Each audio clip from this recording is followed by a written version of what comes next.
This conference will now be recorded.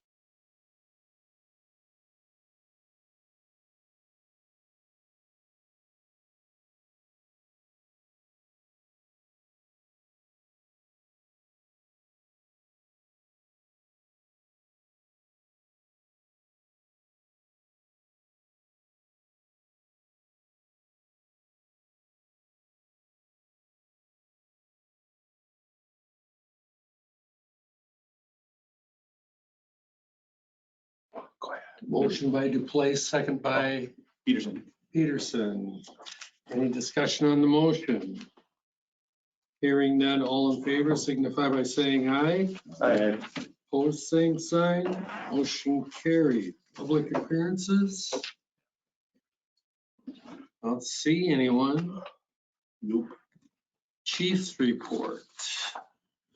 Right, total staff right now is 47 people still, 10 officers, 2 drivers, 30 firefighters, and 5 probationary. We were at 146 calls for service. That was last week. I did this early because I was on vacation. We had a few calls over the weekend. We're at 153 now, it's a real number. I don't have that breakdown, so we'll just go by this one. It's 67 in the village, 27 in the town of Cottage Grove, 22 in Pleasant Springs, and 30 mutual aid calls. Over the weekend, we had several false alarms again at the 1400 building in North Windsor. And it was the same thing, somebody smoking in the stairwell. So we've talked to the owner at this point about trying to get them to remedy that, so. Apparatus info, ladder 1 had a hydraulic valve that was replaced. We had it for a day and it broke again, so it went back in. So it got another new valve and it's worked correctly since. So they thought the new valve was bad out of the box. We didn't really do a training for June because of the festival, so tomorrow we'll be doing water fights where it's kind of like a fun activity for them where they spray the water at the ball and try to get it past each other. So it's kind of a way to unwind after the festival. But it gets them to work on nozzle control and working as a team. So we are planning to burn down an acquired structure on July 22nd. That's the one on 12 and 18 and AB, the house that's way up on top of that hill there. The one where they took all the backyard away with? Yeah. Yeah. Hanson's, how much you burn that thing down? Where is that? I'm so pissed. Really? House. That house, I mean, it's compared to the stuff I normally see being used for fire. I mean, it was a pretty nice house. By It's not in comparison. bad shape. It's just he can't, with the city annexing all that, he can't get a septic permit and unless he goes into the city. Well, he can't get a septic permit no matter what. So they're forcing him to annex into the city if he wants to get the zoning fixed, and he doesn't want to do that. So he's gonna just burn the house down and keep it as vacant land. Maybe I can't believe they did. So plus he has to build a new driveway if he wanted to keep it because it's all temporary right now. So there's some stuff into that, but Yeah. he opted to just burn it down. So It feels good. okay. Staff milestones. Joseph Baker's been on for 2 years. We applied for a few grants. The first one was for the Wisconsin DNR Wildland Protection Grant. That grant was for a chainsaw and some wildland PPE. And the second one was from Enbridge Energy. It was for 3 battery operated chainsaws to replace their gasoline saws. First round of fire inspections have been completed for the year, and the next round will begin in October. Several members completed class this semester. I put what classes are completed and by who, if you guys want to read through that, and then I put a current staff roster if anybody was curious on that chief report as well. Any questions? Okay, One more thing too, the tender one has got an air leak on it. I was working on it right before I came over here. It just needs a new fitting, which hopefully I'll have it fixed tomorrow. It shouldn't be a big deal. hole in one of the lines somewhere. Yeah, for the dump chutes. So Okay. How'd the 23 festival go? we haven't gotten our total numbers back No. because, we still have all the bills coming out, but it was pretty comparable to last year, amount of people and stuff that we did. So No problem. seems like it was a pretty good year. No rain. Couldn't make it rain with the festival. I know, it's just, Usually it does. it does. Friday was a little bit slower. Well, the old timers tent was busy Friday and actually it was busy both nights. But the main beer tent was a little bit slower Friday night, but Saturday was pretty busy. So, and then Sunday, it's kind of dead down there because of the tractor pull being gone, or the horse Horse pull pull. being gone. It turned out okay, it sounds like. Okay. Discuss electric vehicle fires and possible equipment needs. So I put that out to the whole Wisconsin Fire Chiefs Association after our conversation. And I got some mixed reviews back. A lot of people wanted to know what we came up with because they're wondering the same thing. Some people said that they used the fire blankets that we presented. Nobody came forward and said they used that one system that I put together or got a price for. The expensive one. Yeah.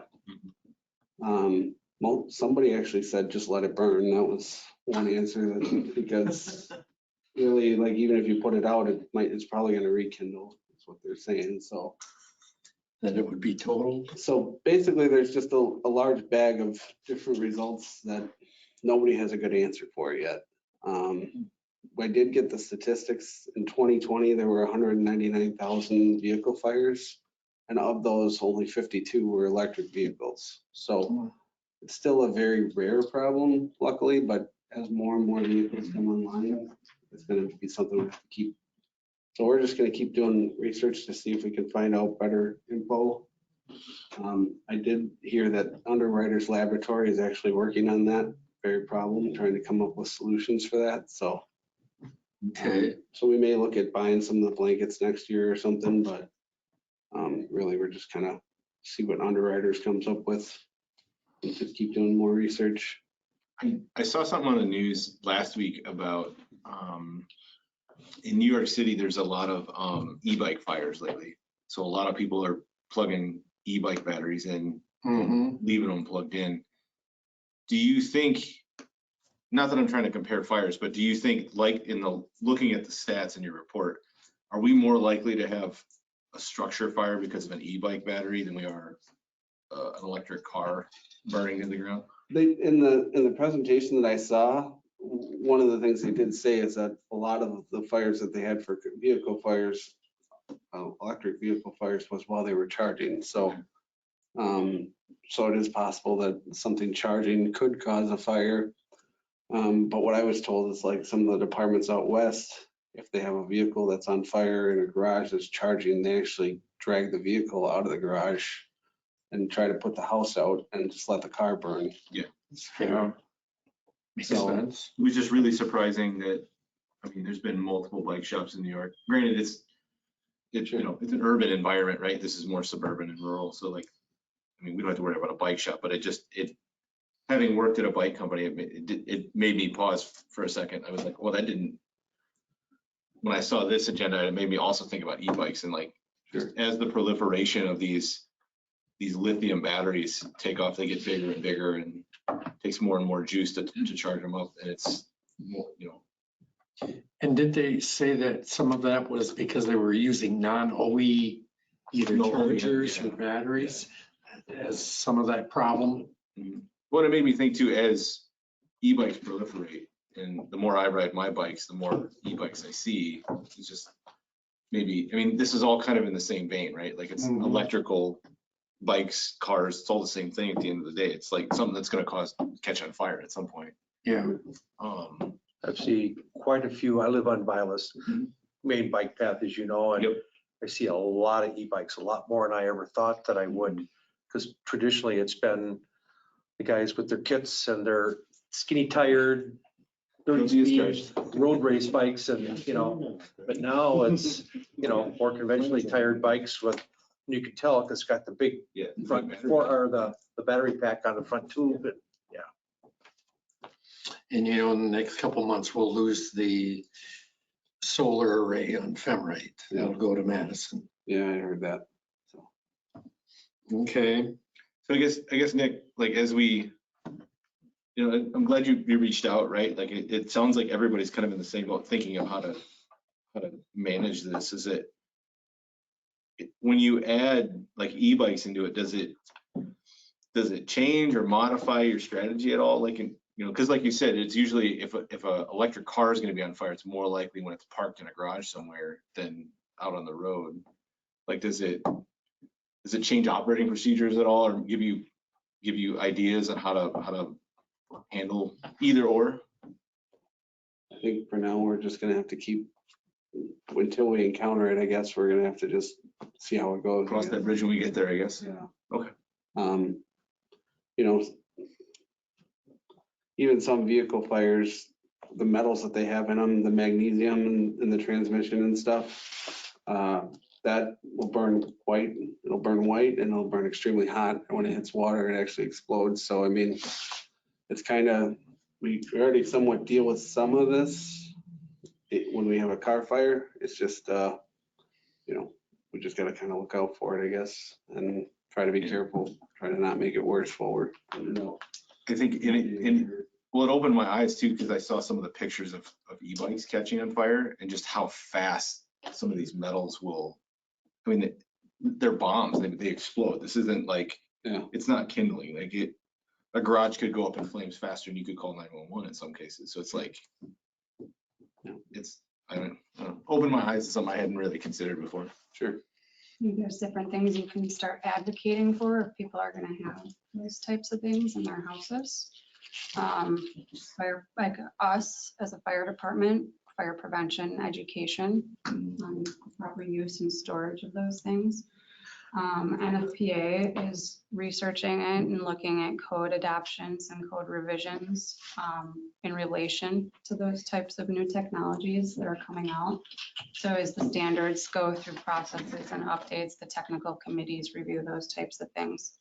So you may see in the next year or two a standard come out related to something like that as the technical committees are thinking about newer technologies. So it's something for us to also be paying attention to, and then the state has to adapt those new versions for us to be able to enforce a standard related to it. But it doesn't mean municipalities can't be looking at it too and going, what do we need to do? Yeah.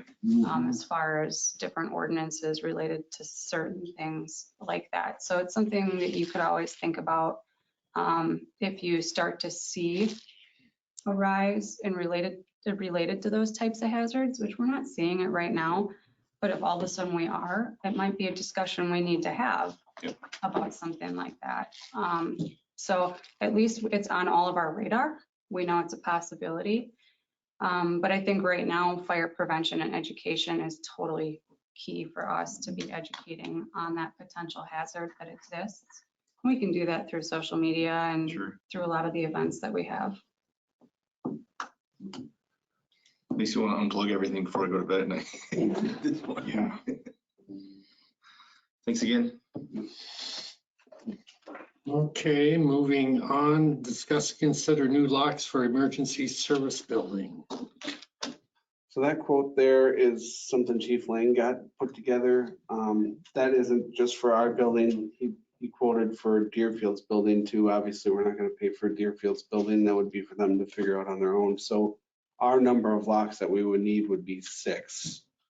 And I think the key cards would be around, probably around 100. We have 47 members right now. I'm not totally sure what Chief Lane's numbers are. Basically, this came up because we've had a few situations in the past where somebody left maybe not on the best terms, and you want to be able to secure the building quickly, and trying to rekey the PIN codes that we have there was a problem with the front door last time, which we figured out. But, it takes time to get all that rekeyed, where if you had a problem in the future, you could just turn off that person's access by going to a computer and disabling their key fob. So, it was just for added security and ease of use, I guess. Is it like an $11,000 problem, or is it you know what I mean? Yeah.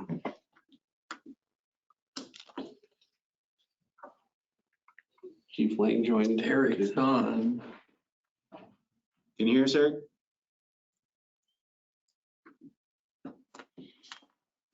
Said, I'm sorry I didn't hear the question from Vince. I'm also trying to figure out my speaker so I can hear you guys better.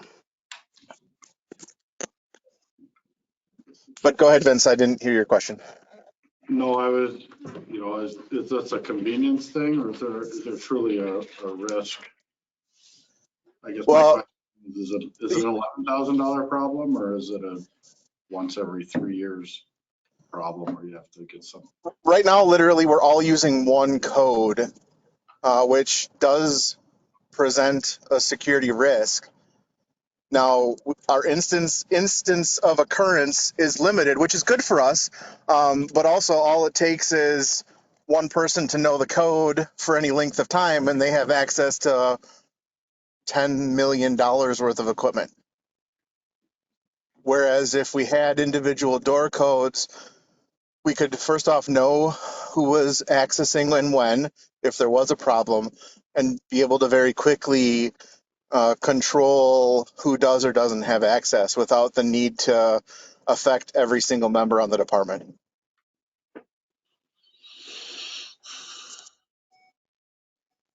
This was a project that we partook in probably 3 or 4 years ago and got some pretty in-depth quotes. And while this is by no means a perfect solution, it's somewhere between a third to half less of cost than the other solution was. And that was definitive door scanners that you'd see in, traditionally big business buildings. I think that one included camera systems too. There was 2 separate quotes. They were both around 15 to 20,000 a piece. Right. So we're looking at a whole overall security system for the building, thinking about just overall protection for staff, and being able to kind of track and secure the building overall. So Cameras in the whole works. that was the original, when we first originally came to this a couple years ago and presented it to the board.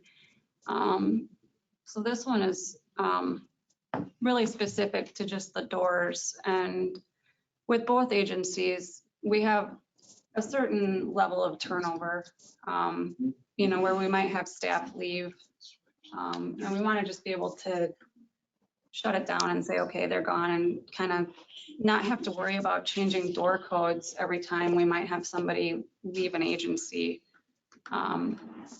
Not that we don't trust people, but it's just one less concern we have to worry about between our agencies. So changing door codes is kind of tedious. It'd be easier to just kind of like clear them out of the system, and that's that. Even to Chief Lane's point, that if something were to say go missing, or heaven forbid something like that would happen, right now everybody has the same door code, so you have no idea who was in the building when. You have no accountability to tell when that would have gone missing or who might have taken it. Where these at least will timestamp who's entering when. So if something, Do you need a dedicated computer for that? I don't know if you do or I not. think it's set up to have certain administrators. So Chief Lang would have a couple administrators on his end that would have access to administer the program, and then our agency would too. And I think it's cloud-based, right? It's Android based, so we would use a tablet.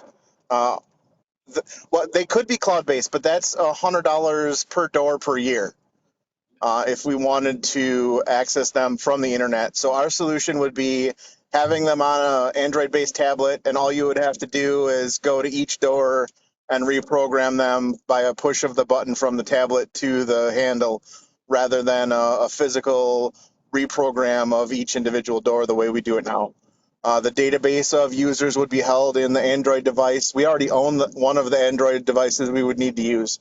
So that would be why it's not on the list of things that need to purchase. I think David would appreciate this. We correlate building security to internet security.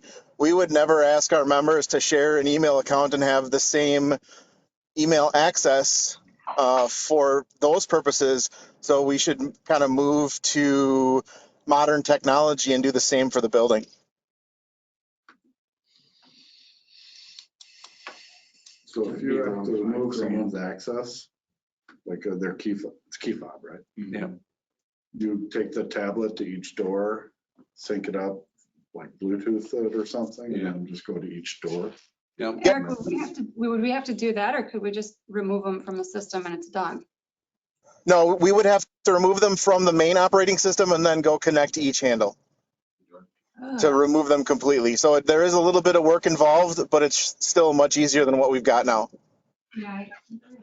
It's still, as opposed to right now, we change the door code and then 20 people forget what the code is, and then they can't get into the building. So I I guess. mean, Why would you need to do every door? because they didn't pay for the $100 per door. Connected to a network. Yeah, they're not networked. So essentially. Yeah, these handles provide a network option, but that puts us back to where we were with a $15,000 quote with an ongoing expense. This was a one-time solution that was, in my mind, reasonable as a way to move us towards a better security technology. There's stations used. I guess, I mean, I think Deerfield's still using a punch code like we are.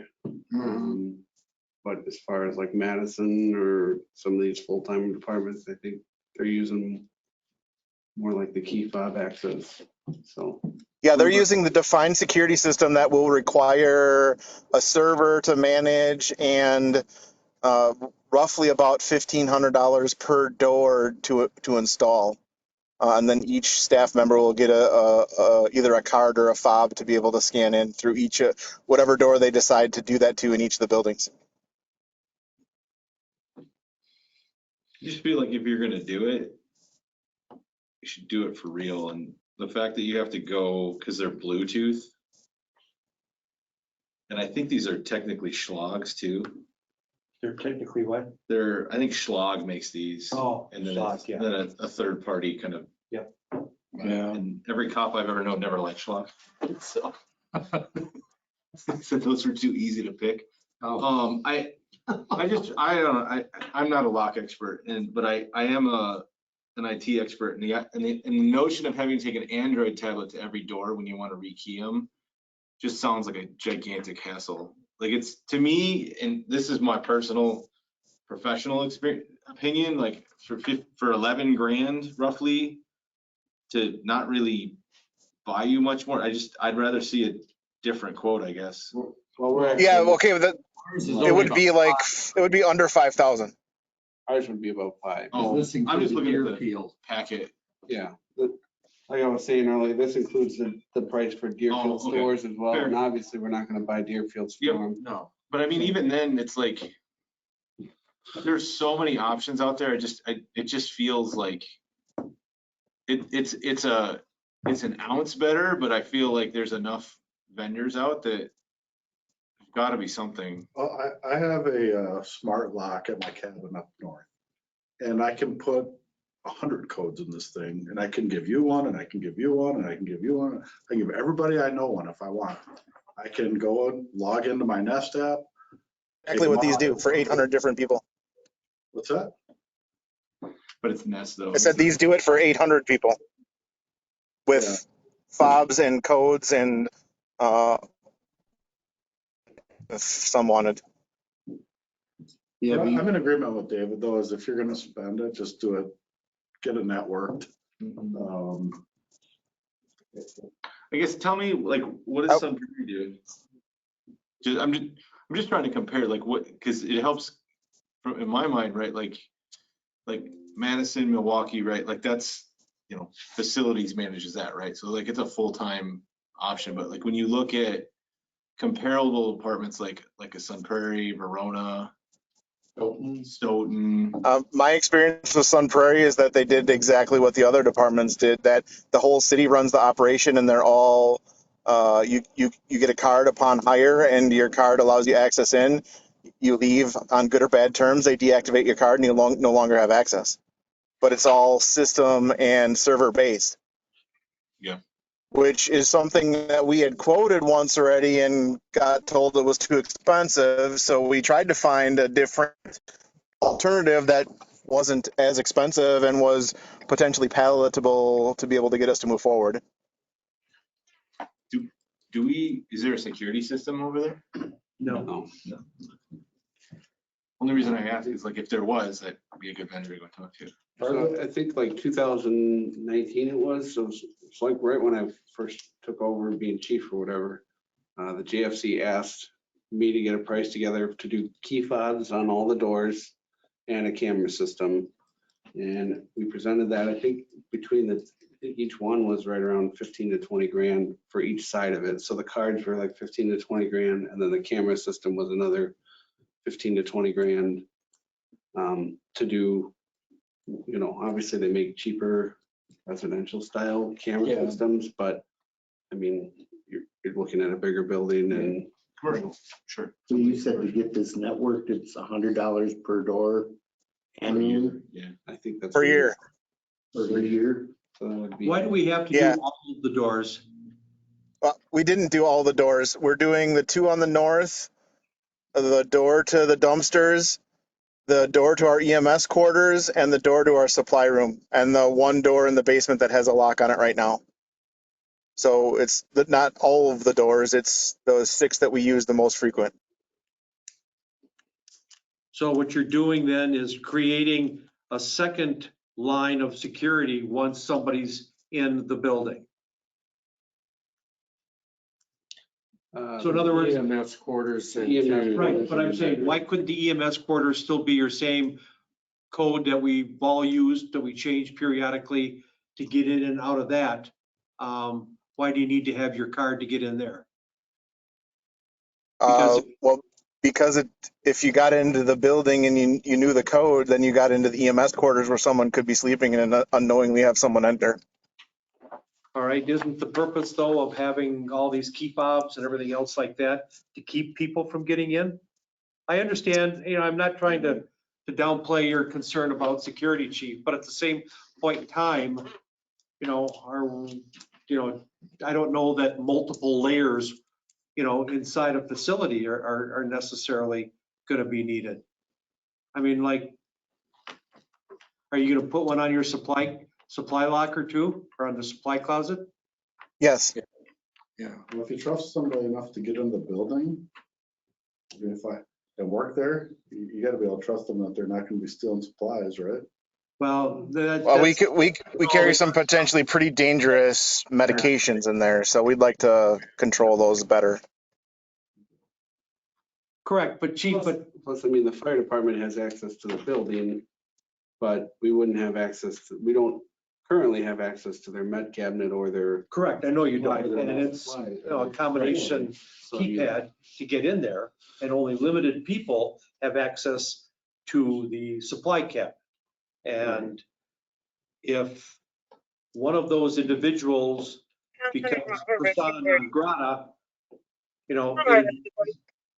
it would be easier just to change that code for the remaining 3 or 4 people that are there, rather than, grand scale, like for the whole department and stuff. Yeah, and I can understand your opinion, Steve, but it was also that we were asking to spend $700 per door handle and didn't think that matching what we had was going to be as big of an ask as the $1,500 to $2,000 that we asked for before.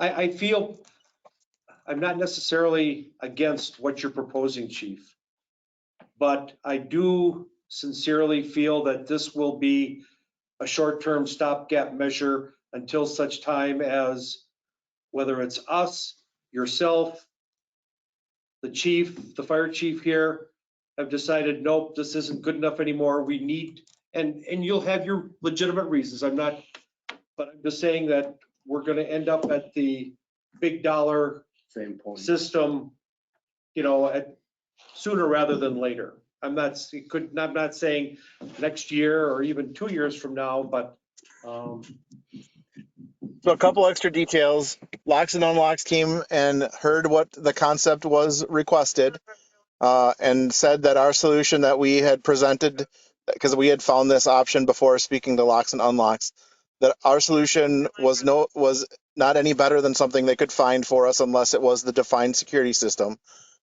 That quote does not include any installation, which we would be taking care of internally.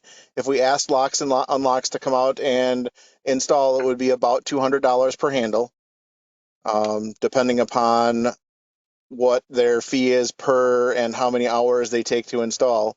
So overall, this quote is also about, if we're doing 8 handles, somewhere around $2,000 less expensive than it would be. And if you want us to requote the more expensive system, we can certainly do that, but it's just delaying the security of the building. So you tell us what you'd like to do and we'll do it. Question, Eric, on the handles that Yes, sir. you wave the fob in front of? Mhm. Or is there another piece that's on the door jamb? No, it would be right in front of the physical handle itself. Okay, what powers that?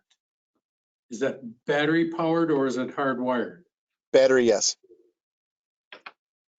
So we would periodically have to change the battery. I don't know life on that because it doesn't exactly say, and that obviously has its own factors of use and potentially weather. Used, I would Usually imagine. 9-volt battery. You wouldn't end up getting totally locked out, would you?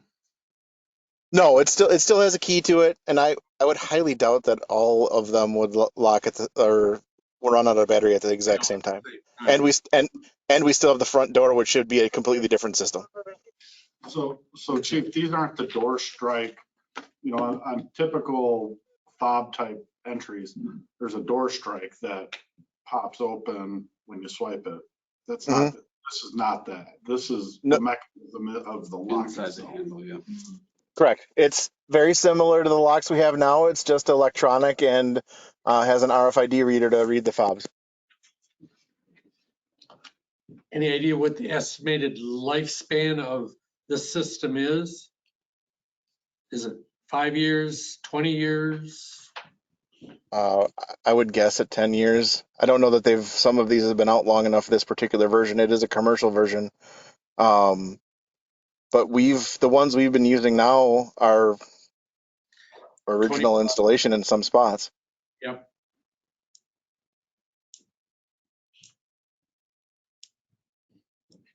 If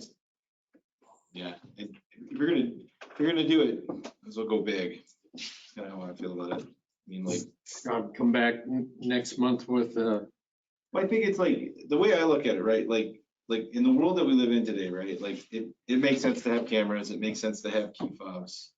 This stuff's getting cheaper all the time. The real money is in the subscription price. That's where the install's not cheap, but it's not horrible like it used to be. I just feel like, look, and I've been Googling some of this, like I feel like it says heavy use, but I still question, like, how long, I mean, like, I don't know. The minute I saw Schlag, I got a little nervous because, like I said, every cop I've ever talked to said Schlag wasn't worth it. So, again, we're going off of history where we've brought a solution once already and said it was too expensive. So we thought of a different way to go about it, and this was it. If you'd like to see what would be the ultimate solution, we can certainly bring Convergent and the other companies back to do an estimate. But consider this, is we don't have a main server in the building at all. So that would be a purchase. Most of the doors don't have power directly to them or any form of wiring, so they would need that. So we'll need an electrician. So if you haven't heard the dollar signs go ka-ching, ka-ching in your head, that's what's happening. I mean, as soon as I saw a keyless entry, I heard dollar signs and the cash register chiming. So. Yeah, and not to beat the dead horse of history, as with having presented it once and knowing that it was too much then, we didn't figure bringing the same solution back would be any better received. So this was another solution, especially after some recent events, that would bring us the ability that in a couple minutes to have a person removed from a door handle and at least provide some semblance of security or sense of safety to our staff members, I mean, especially those that are here 24 hours. I mean, going back to Steve's point, I mean, do you do this to a few doors and not necessarily even the 6 or 8 that are here? Like, do you know, because I'm just trying to think, because you want a choke point, right? You want to funnel people in from a depth and defense perspective. So you know, fire would only use so many doors, EMS would only use so many doors, and you go back to old-fashioned keys for other doors. Yeah, I just recreated what we already have that has worked for us for I don't even know how many years. To not change the access points of so that the fire department, when they receive a call, can access both doors from the north side. We frequently go in and out to the dumpsters, so that would allow staff to access that set of doors to go in and out there if they happen to close behind them. And the door in the basement is the only one on the bottom level that has a coded lock on it. And then imagine if, because my staff do this just like any other responder, is they go to a call, forget to close the garage door, now the building is open. So that would be why if something happened and the door got left open, the crew that was there for 24 hours could have some surety to know that while someone might be able to get in the building, they wouldn't be able to sneak up on them while they were sleeping and thought they were safe. I mean, to me, that sounds like a process problem rather than a tooling problem. The garage doors. So I mean, it sounds like there's some process elements to this, and there's some technology, security things in this equation as well. It sounds like.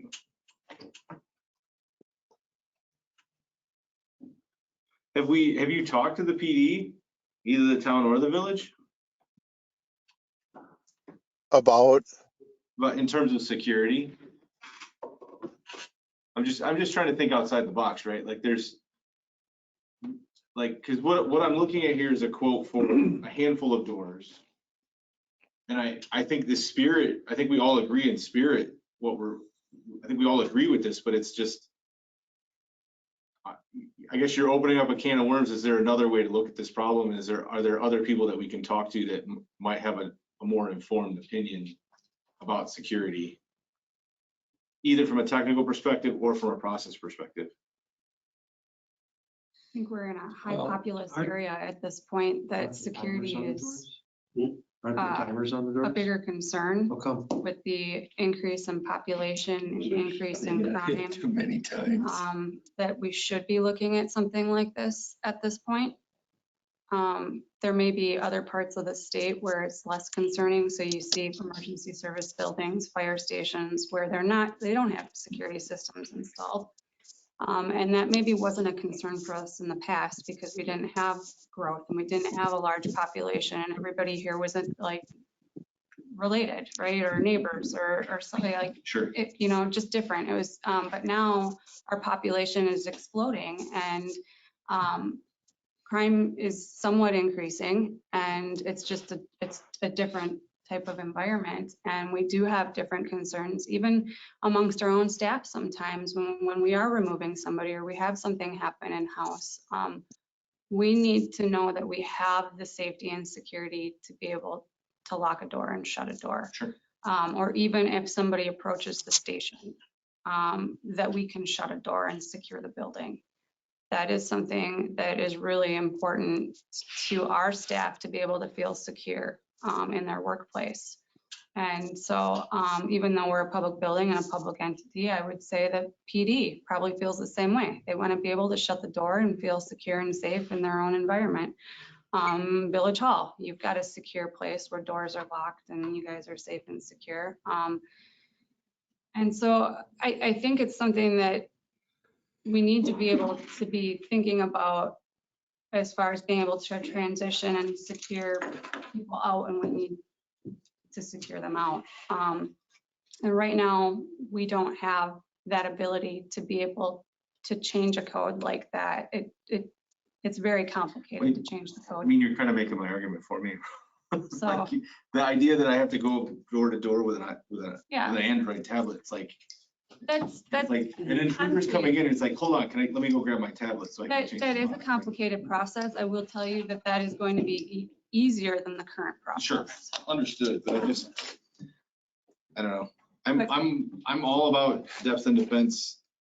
And to me, and Eric, I'm not trying to downplay, it takes work to do this stuff, right? And you have a day job too, so like, I'm not trying to, poo-poo the idea here. I guess what I'm advocating for is a more sophisticated, more holistic answer here. I understand that you've come before this, this commission before and have, been shot down because of the price, but I think to April's, eloquent words here, like, we're living in a different time and age, and it's like, there's a lot of money, there's a lot of medication over there, and I think it's worth, I think we can have a multifaceted approach here. I don't know if this, this might work for some doors, but I think for other doors, it might make sense to have something a bit more sophisticated, I think.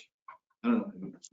Yeah, and I think rather than kind of beating the dead horse, let's table and we'll get more information and discuss it at next month. I think that's the best bet, is to just table it for right now and get some more information. I have a question, because you mentioned the PD and the village hall. I don't think those are locked, and I think that's The PD is, but the village halls. to walk in the front door. So There's a man trap. great point, Vince. It's something that I would advocate for you guys to be considering. I think there could be a problem there from a constitutionality perspective. That's a public building.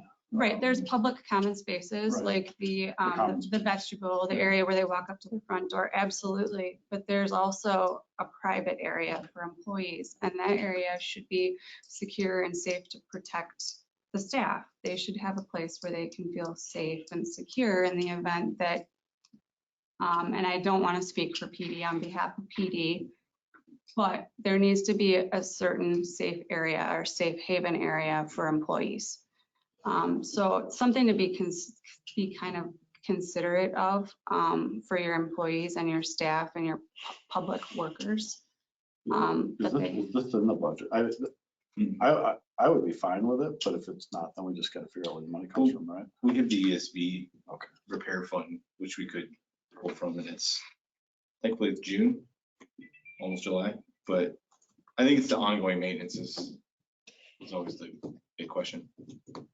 And well, it's $4,200 for this, for the purpose of this committee, right? Or Plus less than 5,000. plus the cards, so if you had to buy 100 cards. If we did this, Under I'm sure Yeah. that'd be well within the budget for this, but I just think, I'm with Mike, let's table it and Sure. see what happens next month. Steve asked about automatic door closers for the garage. So there was one door that had that, which was the ambulance door. We never had it for the fire trucks.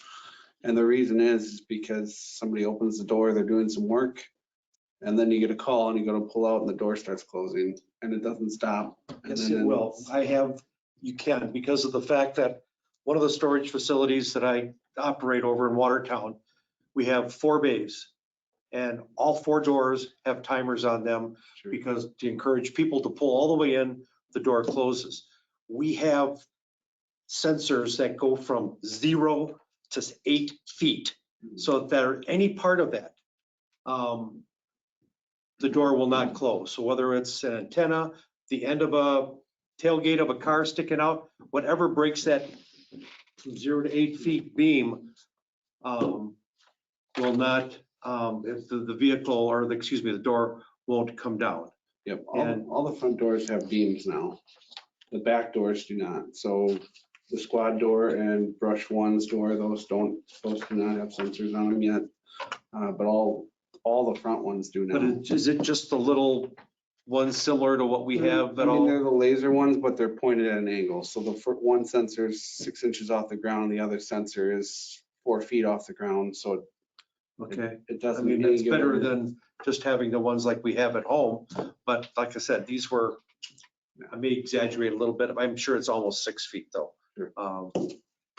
So I mean, just something else to, Yeah, we're gonna I think spend they- money, I maybe know they something. did it on the ambulance door, and I think there was several times that the door got hit, Yeah. which is why it's not on the ambulance I door. remember that. Oh, yeah. I Correct. mean, I agree. And again, to David's point, it is a process thing, but sometimes you can't remove the human factor from everything. Right. Sure. Agreed. Okay. We'll have it on for next month. We'll move on to update on emergency service building fire inspection failures. How are we coming with clearing these up? Fire department failed. I just talked to Rob today, and he said that all the fire doors have been fixed. He was able to fix the fire doors. So that they close. So that one's done.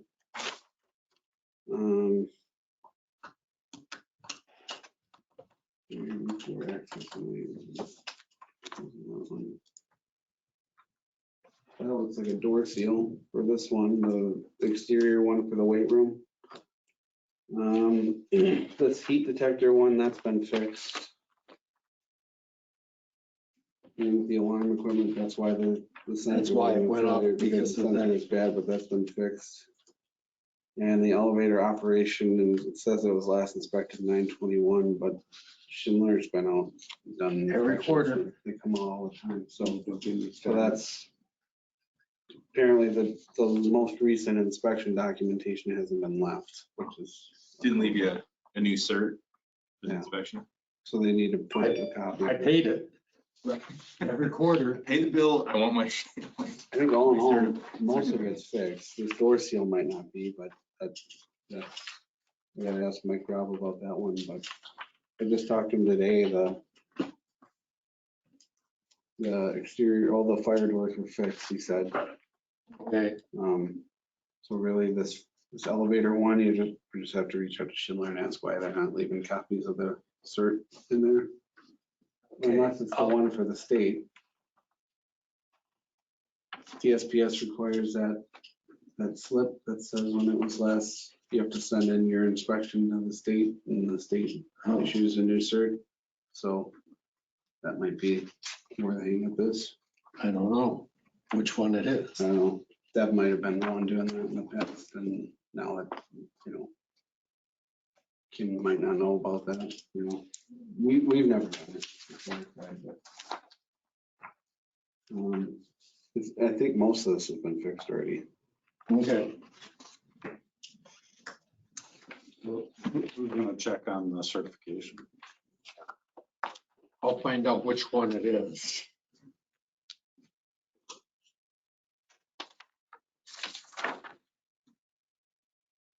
Otherwise, I'll call Lance and ask him which one it would be. Which one, what? I'll talk to Lance tomorrow. So, Or I can come and see him tomorrow night. Okay.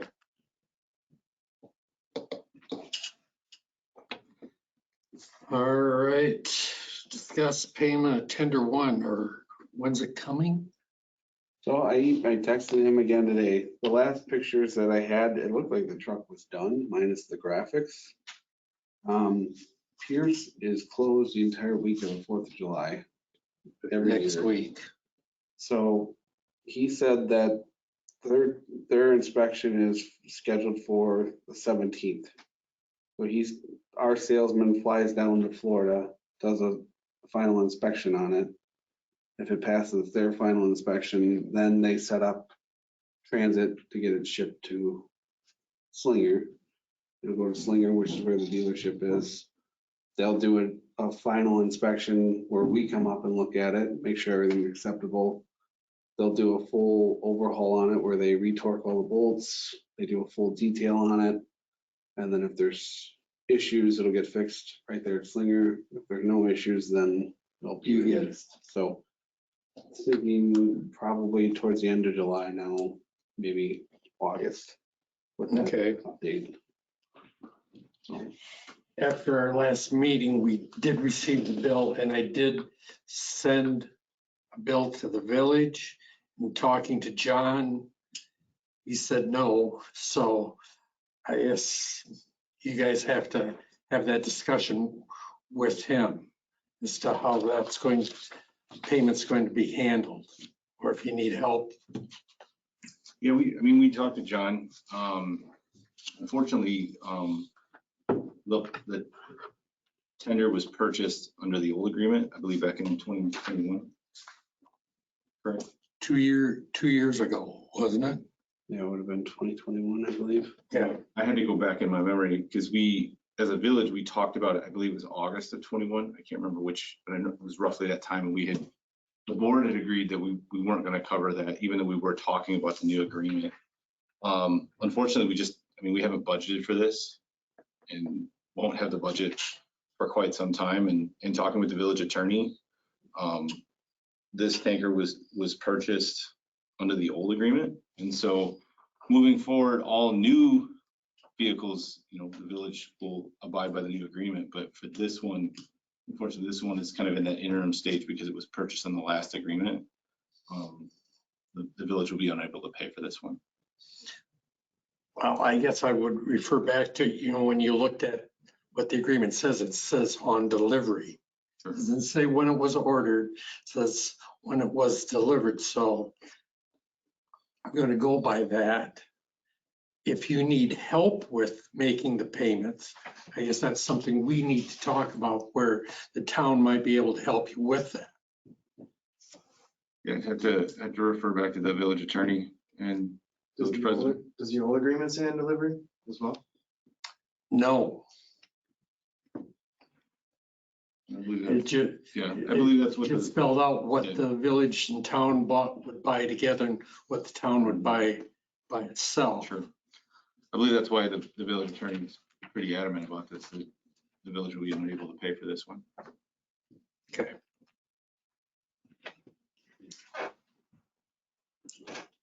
Future agenda items. We have the chief's report again. We'll have the locks again.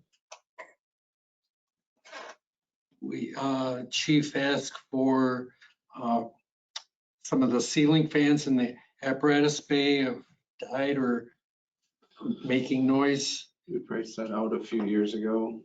So Also, and it's kind of a higher number, and it was towards the end of the year, and we decided to wait. But now several of those that were making noise have completely stopped and Stop making noise. making noise.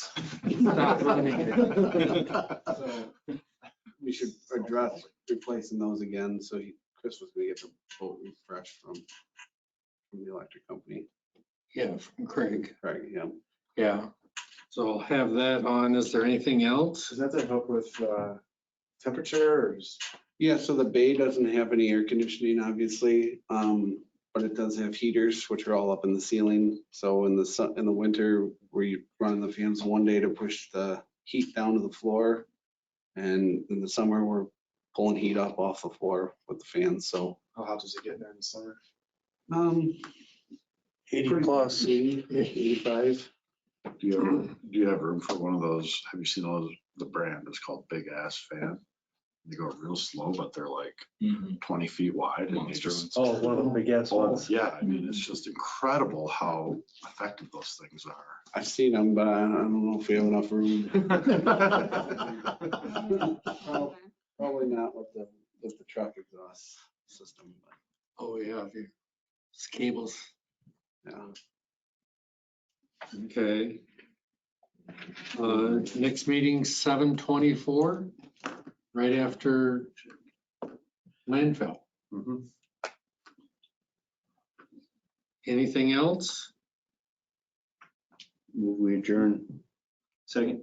Motion and a second for adjournment. All in favor signify by saying aye. I Opposed, same sign. Motion carried. Northern Tool has big ass fans, direct drive for $4,000 a piece. Awesome. I don't think they were that expensive for the smaller ones. I just remember, was it Farm and Fleet or Fleet Farm? It's got them up in there. Up in the mall.